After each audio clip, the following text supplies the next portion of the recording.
Oke. Udah masuk ya, Mbak Risti ya? Iya, sudah. Oke, teman-teman. Jadi kita fokus hari ini kan kemarin kan sudah diberikan overview tentang beasiswa chevening. Jadi hari ini fokus terhadap bagaimana menulis essay chevening yang the best version of you gitu. Jadi sebelum kita mulai, saya akan overview sedikit tentang saya sendiri. Saya perkenalkan, nama saya Mirza Idham Saifuddin. Sekarang sebagai Managing Director of Khadijah Money Foundation, bergerak di bidang pendidikan. Terus habis itu saya juga co-founder dari Familia.id dan saya juga mempunyai beberapa bisnis dan pengalaman bisnis lainnya.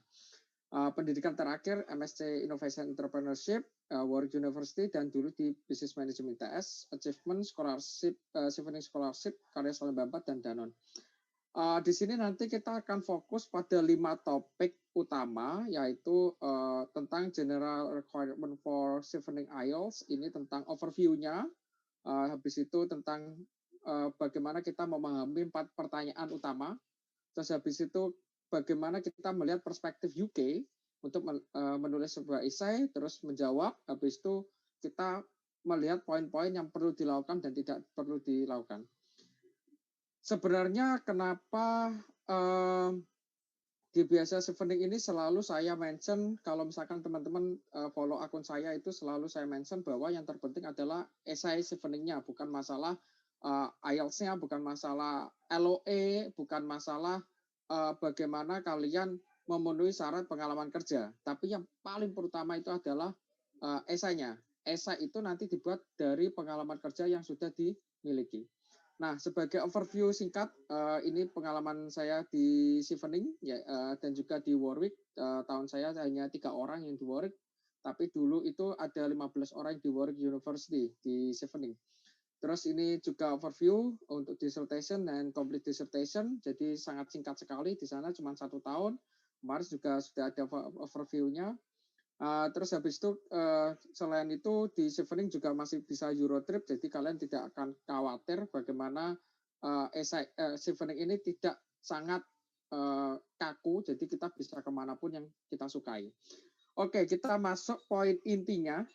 Jadi poin intinya adalah tadi saya mention yang terpenting dalam pendaftaran chevening itu bukan nilai IELTS atau surat rekomendasi atau LOE. Jadi teman-teman yang punya LOE kampus, walaupun kampus ternama seperti Oxford University, Cambridge University, ataupun kampus-kampus lainnya, jangan berbangga dulu karena yang terpenting bukan di situ, tapi melainkan esai yang menarik.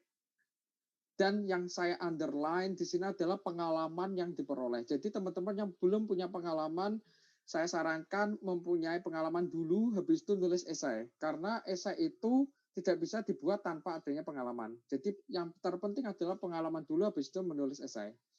Oke? Nah, dari 4 pertanyaan ini, sebenarnya banyak sekali di luar sana, di blog, website, maupun di situs-situs lainnya, menuliskan bahwa mereka ada metode STARS. Kalau teman-teman tahu itu STARS itu S-nya situation, T-nya task, A-nya itu action, R-nya itu result. Itu tidak harus diikuti. Tidak harus diikuti, itu salah satu metode, boleh diikuti, boleh tidak. Karena dulunya saya tidak pakai metode STARS, jadi nanti kita memang fokus pada konten utamanya chevening. Gitu. Jadi kalau misalkan teman-teman ada yang tanya, bagaimana Pak kalau misalkan kita pakai metode STARS, tidak apa-apa, tidak masalah. Nah, perbedaannya adalah kalau misalkan pakai metode STARS, itu urutan ceritanya adalah ada permasalahan, apa yang kamu lakukan, apa yang kamu hasilkan. Kalau esai saya itu adalah hasilnya dulu, terus apa yang saya lakukan untuk menyelesaikan masalah apa. Jadi nggak ada resep khusus untuk menulis esai chevening. Maksudnya resep khusus ini adalah polanya harus pakai STARS atau pakai metode apa, itu tidak ada. Yang penting adalah kayak kita itu baca cerita atau novel atau komik itu kan asik gitu.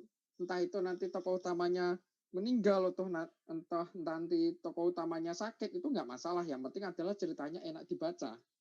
Itulah yang paling penting untuk pembuatan esai. Nah, bagaimana cara membuat esai yang sangat enak sekali untuk dibaca? Kita perlu membreakdown menjadi 4 question. 4 pertanyaan ini nanti saling berhubungan ya. Jadi tidak boleh misalkan 4 pertanyaan ini satu ngurusin A, tiba-tiba cita-citanya Z. Nggak bisa, harus saling berkaitan. Nah, yang pertama adalah leadership and influence question. Kenapa saya tidak pakai stars? Saya ulangi lagi, karena di sini itu sebenarnya Stephanie sudah ngasih clue sangat jelas di setiap pertanyaan untuk menjawab esai Stephanie.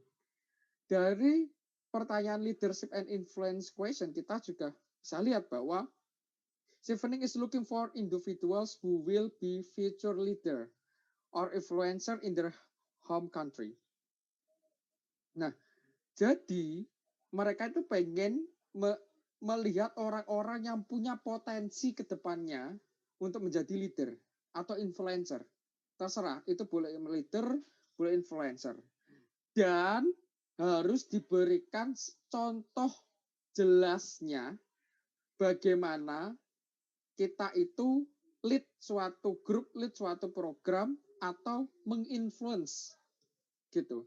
Jadi tujuan utama question pertama itu adalah kita show off, atau kalau bahasa Indonesia pamer. Kita harus pamer banget bagaimana kita itu sukses untuk menggerakkan suatu organisasi, untuk menggerakkan suatu perusahaan atau suatu community yang mana ya kan ada hasilnya.